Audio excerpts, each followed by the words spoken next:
Jersey Ghana Radio, yet to so.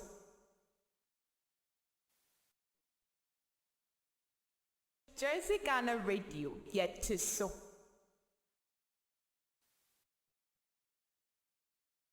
Jersey Ghana Radio, yet to so.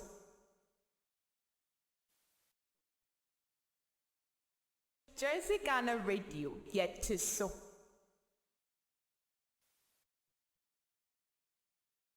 Jersey Ghana Radio, yet to so.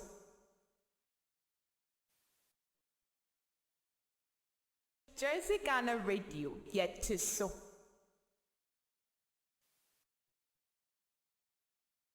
Jersey Ghana Radio, yet to so.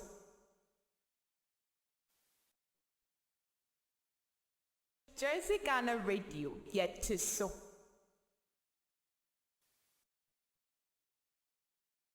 Jersey Ghana Radio, yet to so.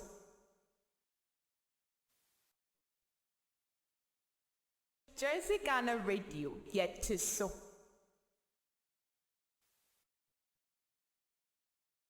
Jersey Ghana Radio, yet to so.